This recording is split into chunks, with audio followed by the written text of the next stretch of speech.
అనకాపల్లి జిల్లా నర్సీపట్నంలో ఈ నెల 9వ తేదీన నర్సీపట్నం మెడికల్ కాలేజీను మాజీ ముఖ్యమంత్రి వైసీపీ అధినేత వైఎస్ జగన్మోహన్ రెడ్డి పరిశీలించనున్నారు.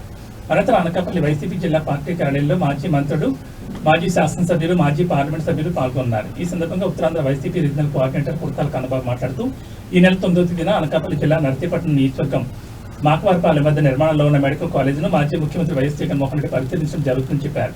మాకవారిపాలెం మండలం భీమపోయినపాలెం వద్ద మెడికల్ కాలేజీని పరిశీలించిన రాష్ట్ర వైఎస్ఆర్సీపీ ప్రోగ్రామ్స్ కన్వీనర్ తలసల రఘురాం, మాజీ మంత్రి గుడివాడ అమర్నాథ్, స్థానిక ఎమ్మెల్యే పట్ల ఉమాశంకర్ గణేష్, అనకాపల్లి వైసీపీ పార్లమెంట్ సమన్వయకర్త బొడ్డేడ ప్రసాద్, విశాఖపట్నం వైసీపీ అధ్యక్షులు కేకే రాజు మరియు పార్టీ నాయకులు పాల్గొన్నారు.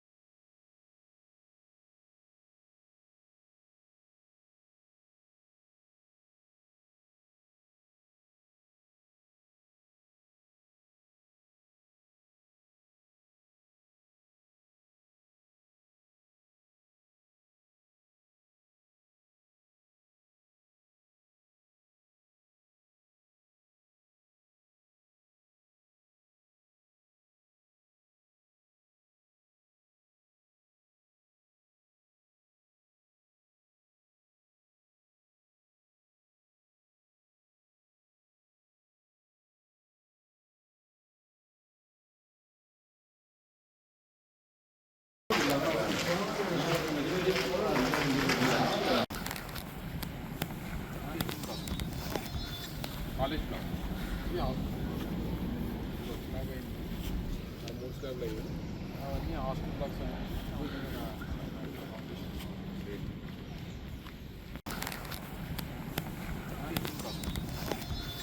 college block. Yeah. Most of the hostel blocks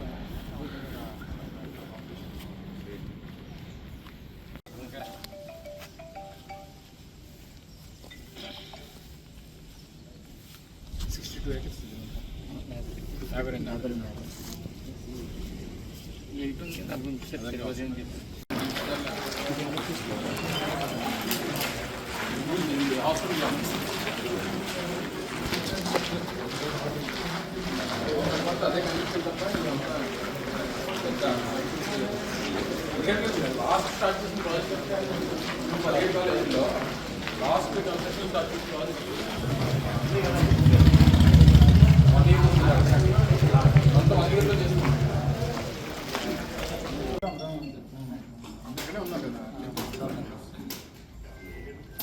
బాబు మిగతా మండలం తిరుగుతుంది డాక్టరు గిరి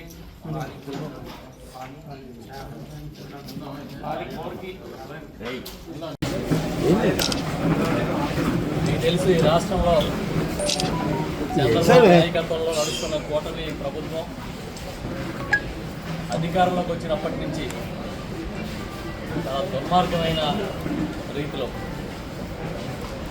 ప్రజలకి మేలు చేయడం సంగతి పక్కన పెట్టి జగన్మోహన్ రెడ్డి గారి మీద కక్షపూరితంగా ప్రజలకి నష్టం చేసే కార్యక్రమాలు చేస్తున్న విషయాన్ని మనం చూస్తున్నాం. దానిలో భాగంగా ఈ రాష్ట్రంలో, ఈ దేశంలో ఎక్కడా లేని విధంగా ఒకేసారి 17 ప్రభుత్వ మెడికల్ కాలేజీలని నిర్మాణం చేయాలని చేపట్టిన జగన్మోహన్ రెడ్డి గారి నిర్ణయం ఒక చారిత్రాత్మకమని దేశం అంతా కూడా కీర్తిస్తుంటే, ఇవాళ ఆ మెడికల్ కాలేజీ అన్నింటినీ కూడా ప్రైవేటైజ్ చేయాలని చంద్రబాబు నాయుడు గారు నిర్ణయం తీసుకున్నారు. చాలా దుర్మార్గంగా 10 కళాశాలల్ని, 10 ప్రైవేటు మెడికల్ కాలేజీలని, అంటే 10 ప్రైవేటు ఆసుపత్రులతో సహా, 10 ప్రభుత్వ ఆసుపత్రులతో సహా ప్రైవేటు కాలేజీలకు ఇచ్చేయడానికి నిర్ణయం తీసుకున్నారు. ఇది దుర్మార్గం.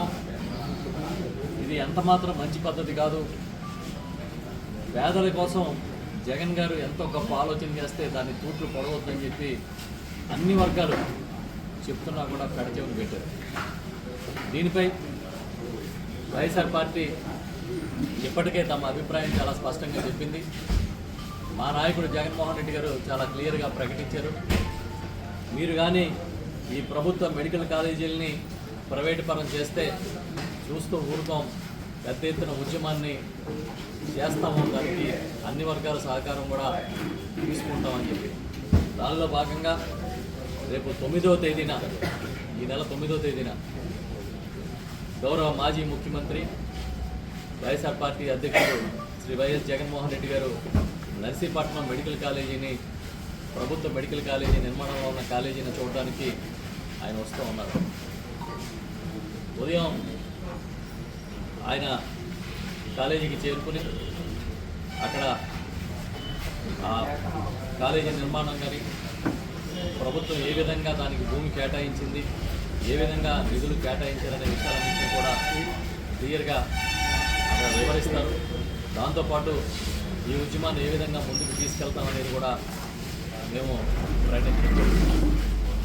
మీకు తెలుసు, చంద్రబాబు నాయుడు ఇప్పుడు అధికారంలో ఉన్నా కూడా ప్రభుత్వ రంగ సంస్థల్ని, ప్రభుత్వ శాఖల్ని ప్రైవేటీకరణ చేయడమే ఆయన లక్ష్యంగా పనిచేస్తారు. మీరు తీసుకుంటే గతంలో గోదావరి ఫెర్టిలైజర్స్ మొదలుకొని ఉమ్మడి రాష్ట్రంలో నిజాం షుగర్స్ వరకు అమ్మేసిన ఘన చరిత్ర చంద్రబాబుకే ఉంది. ఈ రోజున ఎంతో వ్యయ ప్రయాసం కోర్చి చాలా దూరదృష్టితో జగన్మోహన్ రెడ్డి గారు ప్రభుత్వ వైద్య రంగాన్ని పటిష్టం చేసి ప్రజల్ని ఇవాళ ఈ ఆరోగ్య రంగంలో ప్రైవేటు బారిన పడి నష్టపోకుండా చూడాలనే తాపత్రయాన్ని ఆయన కనబరిస్తే నిర్దాక్షిణ్యంగా చంద్రబాబు వాటన్నింటినీ కూడా తనకు కావలసిన వాళ్ళకి కట్టబెట్టే కార్యక్రమం, తమ అనుయాయులకి కట్టబెట్టే కార్యక్రమం చేస్తున్నారు. ఇప్పటికీ టెండర్లు కూడా పిలిచారు, ఎక్స్ప్రెషన్ ఆఫ్ ఇంట్రెస్ట్ కూడా పిలిచారు. దానికి ఈ మధ్యకాలంలోనే మా నాయకుడు జగన్మోహన్ రెడ్డి గారు చాలా స్పష్టంగా ప్రకటన చేశారు, మళ్ళీ మేము అధికారంలోకి వచ్చాక వెనక్కి తీసుకుంటామని కూడా. ఆ స్థాయిలో ఈ ప్రభుత్వ వైద్య రంగాన్ని పటిష్టం చేసే విషయంలో రాజీ పడే ప్రసక్తి లేదనేది కూడా ఆయన ఇప్పటికే చెప్పడం జరిగింది. ఈ ఉద్యమంలో భాగంగా జగన్మోహన్ రెడ్డి గారు అనకాపల్లి జిల్లాలోని నర్సీపట్నం సమీపంలో నిర్మాణం చేస్తున్న ఈ మెడికల్ కాలేజీని చూడడానికి వస్తూ ఉన్నారు. కాబట్టి ఈ కార్యక్రమాన్ని డీటెయిల్గా మళ్ళీ షెడ్యూల్ ప్రకటిస్తాం. ఇది వస్తూ ఉన్నారనే విషయాన్ని మీ ద్వారా ప్రజలకి తెలియజేస్తూ ఉన్నాం. మేము ఒకటే చెప్తున్నాం, ఒక పక్కన ఆరోగ్యశ్రీని నిర్వీర్యం చేసి, ఎంత దుర్మార్గం అంటే వాళ్ళ 104, 108 కూడా పనిచేయని పరిస్థితికి తీసుకొచ్చి ఏదో కొత్త స్కీమ్ తీసుకొస్తున్నామని ప్రైవేటు బీమా సంస్థలను తీసుకొచ్చి చాలా ఆసుపత్రులు ఇవాళ మేము ఆరోగ్యశ్రీ సేవలు అందించమని చెప్పి చాలా పబ్లిక్గానే ప్రకటన చేశారు. బహుశా ఈ నెల 9-10 తేదీల నుంచి మేము స్ట్రైక్ వెళ్తామని కూడా ఆ సంబంధిత అసోసియేషన్స్, హాస్పిటల్ అసోసియేషన్ ప్రకటించాయి. అంటే ఎవరిని పోషిద్దామని, వైద్య రంగంలో ఎవరి కోసం చంద్రబాబు పనిచేస్తా ఉన్నాడని చెప్పి మేము అడుగుతున్నాం సూటిగా. జగన్ గారు గ్రామ స్థాయి నుంచి వైఎస్ఆర్ క్లినిక్ల్ని డెవలప్ చేసి 72 రకాల మందులు ఉచితంగా ఇచ్చి 14 రకాల పరీక్షలు చేసి, కోవిడ్లో అయితే ఇంటికి పంపించి టెస్టులు చేయించి ఉచితంగా మందులు పంపిణీ చేసి 104 సేవల్ని, 108 సేవల్ని కూడా చాలా పెద్ద ఎత్తున విస్తృతం చేసి అన్ని విధాల వైద్య ఆరోగ్య రంగాన్ని, ప్రభుత్వ రంగాన్ని పటిష్టం చేస్తూ ఉంటే ఈయన వచ్చిన వెంటనే కేవలం తమ వాళ్ళని, తమ అనుయాయుల్ని, తన మద్దతుదారుల్ని పోషించుకోవడం కోసం, జగన్మోహన్ రెడ్డి గారికి పేరు రాకుండా చేయడం కోసం ఆ కాలేజీలని, అంటే కాలేజీలు మాత్రమే కాదు ఇవి, ఈ ప్రభుత్వ ఆసుపత్రులు కూడా, వాటిని కూడా అమ్మేసే కార్యక్రమం చేస్తూ ఉన్నారు. ఇంకా సిగ్గు లేకుండా చెప్తున్నారు, మేము 33 ఏళ్ళు ఇస్తాం, ఇంకో 33 ఏళ్ళు పెంచుతామని. అంటే 66 ఏళ్ల పాటు ఒక ప్రైవేటు సంస్థ, ఒక ప్రభుత్వ ఆసుపత్రిని తీసుకుని తమ సొంత జాగీర్లాగా ఉపయోగించుకున్న తర్వాత మళ్ళీ ఎవడైనా వెనక్కి తీసుకోగలుగుతారా? అసలు పాడేరు లాంటి చోట ఒక ప్రభుత్వ వైద్య కళాశాల వస్తుందని చెప్పి, అక్కడ ఒక పెద్ద ఆసుపత్రి వస్తుందని చెప్పి ఎప్పుడన్నా ఎవరన్నా కలగన్నారా? అంత గిరిజన ప్రాంతంలో మారుమూల కూడా జగన్ గారు ఈ వసతులు తీసుకొస్తే నిర్దాక్షిణ్యంగా చంద్రబాబు నాయుడు ఇవాళ అమ్మేసే కార్యక్రమం చేస్తూ ఉన్నాడు. దీన్ని వైఎస్ఆర్ పార్టీ పూర్తి స్థాయిలో వ్యతిరేకిస్తుంది. మొట్టమొదటిసారిగా ఈ కళాశాలని పరిశీలన కోసం మన జిల్లాకి, అనకాపల్లి జిల్లాకే జగన్మోహన్ రెడ్డి గారు వస్తున్నారు కనుక ఈ కార్యక్రమాన్ని అందరూ కూడా అర్థం చేసుకుని సహకరించాలని చెప్పి మా పార్టీ నాయకులు కార్యకర్తలతో పాటు అదేవిధంగా అన్ని వర్గాలను కూడా కోరుతూ ఉన్నాం. సార్కి ఎటువంటి జీవోలు లేవు, అక్కడ మెడికల్ కాలేజ్ నిర్మాణం లేదని చెప్పి కళ్యాణ పాత్ర మాట్లాడుతున్నారు. అంటే కళ్ళు ఉన్న వాళ్ళకైతే కనిపిస్తాయి, కళ్ళు మూసుకుని మాట్లాడే వాళ్ళకి అడ్డదిడ్డంగా మాట్లాడే వాళ్ళకి ఏం కనపడవు. ఒకసారి వస్తే స్పీకర్ గారు కానీ ఇతర నాయకులు కానీ వెళ్ళి చూస్తే ఆ బిల్డింగ్లు ఎందుకు కడతారో తెలుస్తుంది. అంతే తప్పించి అదేమి మల్టీప్లెక్స్ కాదు, లులుకి ఏమి ఇవ్వలేదు అక్కడ. GO 2G Uttarandhra regional coordinator అయినటువంటి కన్బాబు గారు గౌరవ పార్టీ అధ్యక్షులు వైఎస్ జగన్మోహన్ రెడ్డి గారి తాలూకా పర్యటనకు సంబంధించినటువంటి వివరాలన్నీ కూడా మీ ద్వారా ప్రజలకు తెలియజెప్పేటువంటి కార్యక్రమం చేశారు. ఇప్పటికే గడిచినటువంటి నెల రోజులుగా అంటే సెప్టెంబర్ 10వ తారీఖున కేబినెట్ సమావేశంలో ఎప్పుడైతే ఈ నిర్ణయం తీసుకున్నారో ఆ నిర్ణయం తీసుకున్నటువంటి నాటి నుండి రాష్ట్ర వ్యాప్తంగా పెద్ద ఎత్తున మెడికల్ కాలేజీలకు సంబంధించినటువంటి నిర్ణయాన్ని ప్రైవేట్ పరం చేస్తూ తీసుకున్నటువంటి నిర్ణయాన్ని రాష్ట్రంలో ఉన్నటువంటి అన్ని వర్గాలు కూడా వ్యతిరేకిస్తూ ఉన్నాయి. అయినప్పటికీ ప్రజల తాలూకా ఆకాంక్షలు మాకు పని లేదు, మేము తీసుకున్నటువంటి నిర్ణయానికే మేము కట్టుబడి ఉంటాం, పేదవాడు వైద్య విద్యని అభ్యసించేటువంటి దానికి మా ప్రభుత్వంలో అవకాశం లేదు అనేటువంటి విధంగా ఈరోజు రాష్ట్రంలో ప్రభుత్వం నడుస్తూ ఉంది. మెడికల్ కాలేజీల్లో సీట్ల కోసం వైద్య విద్యని అభ్యసించాలన్నటువంటి ఒక పేద కుటుంబంలో ఉన్నటువంటి ఒక విద్యార్థి ఆశపడితే ఈరోజు దానికి అవకాశాన్ని కల్పించేటువంటి ఒక ఆలోచన ఆ రోజు జగన్మోహన్ రెడ్డి గారు చేశారు. 1923 నుంచి 2019 వరకు ఈ రాష్ట్రంలో కేవలం 11 మెడికల్ కళాశాలలే ప్రభుత్వ పరంగా ఉండేవి. అటువంటిది గడిచినటువంటి 5 సంవత్సరాలు 2019-24 మధ్యలో కొత్తగా 17 మెడికల్ కాలేజీల నిర్మాణం చేపట్టాలి. కేంద్ర ప్రభుత్వం నుంచి వచ్చినటువంటి సహకారంతో పాటు మిగిలినటువంటి కాలేజీలు నిర్మాణం చేసేటువంటి దానికి స్వయంగా రాష్ట్ర ప్రభుత్వం బాధ్యత తీసుకొని పూర్తి స్థాయిలో వాటిని నిర్మించి పేదవాడికి అందుబాటులోకి తీసుకురావాలనేటువంటి ఒక నిర్ణయం ఆ రోజు జగన్మోహన్ రెడ్డి గారు చేయడం, 5 కాలేజీలని మా ప్రభుత్వంలోనే పూర్తి చేయడం, 2 కాలేజీలు 2024 మేము ప్రభుత్వం దిగిపోయేటువంటి సమయానికి మరో 2 కాలేజీలు కూడా పూర్తయినాయి. మిగిలినటువంటి 10 కాలేజీలు నిర్మాణంలో ఉన్నాయి. కొన్ని ప్రారంభించడం జరిగింది, కొన్ని సగానికి పూర్తి చేయడం జరిగింది. ఈ ప్రభుత్వం రాగానే మీరెవరూ కూడా పనులు చేయాల్సినటువంటి అవసరం లేదు అనేటువంటి ఒక నిర్ణయాన్ని కాంట్రాక్టులకు ఇవ్వడం, అక్కడికక్కడ కాంట్రాక్టులు పనులు ఆపేయడం కూడా జరిగింది. సో ఇవన్నిటి మీద పెద్ద ఎత్తున చర్చ జరుగుతున్నటువంటి తరుణంలో జగన్మోహన్ రెడ్డి గారు ఇప్పటికే పార్టీ పరంగా అనేక కార్యక్రమాలని రూపొందించి ప్రజల్ని చైతన్యపరిచేటువంటి విధంగా అనేక కార్యక్రమాలు యువజన విభాగంలో కానీ, విద్యార్థి విభాగంలో కానీ, లేదా ఎస్సీ విభాగంలో కానీ, లేదా లాయర్స్ విభాగం కానీ రాష్ట్ర వ్యాప్తంగా అన్ని ప్రాంతాల్లో కూడా ఈ కార్యక్రమాలు చేపట్టాం.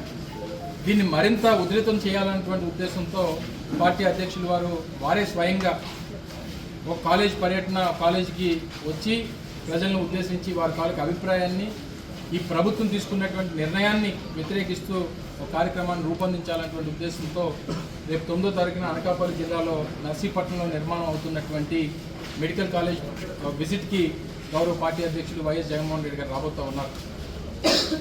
పూర్తిగా అన్ని ప్రైవేట్ పరం, ఈ ప్రభుత్వం ప్రజాప్రభుత్వమా ప్రైవేట్ ప్రభుత్వమా అనేటువంటి విధంగా వారి నిర్ణయాలన్నీ ఉన్నాయి.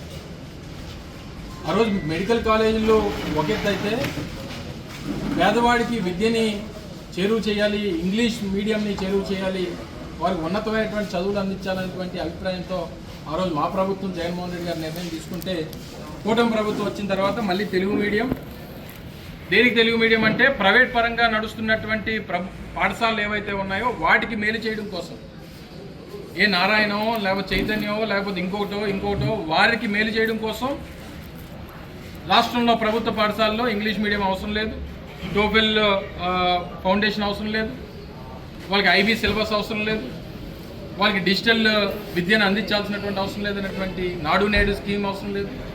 వారికి ఒక పక్క పోర్టులన్నీ కూడా మేము ఆ రోజు నిర్మాణం చేపడితే ఆ పోర్టులను కూడా ప్రైవేటైజ్ చేయడం కోసం ఒక నిర్ణయం.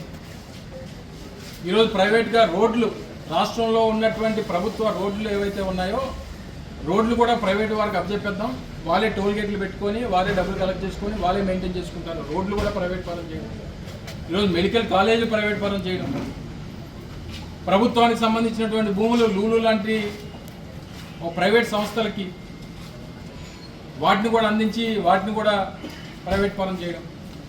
అంటే ఇది ప్రజల కోసం నడుస్తున్నటువంటి ప్రభుత్వమా లేదా ప్రైవేట్ వాళ్ళ కోసం నడుస్తున్నటువంటి ప్రభుత్వం అనేటువంటిది ఈ రాష్ట్రంలో ఉన్నటువంటి ప్రభుత్వం సమాధానం చెప్పాలి.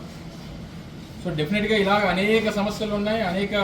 అంటే ఈరోజు రాష్ట్రంలో విద్య ప్రైవేట్ పరం,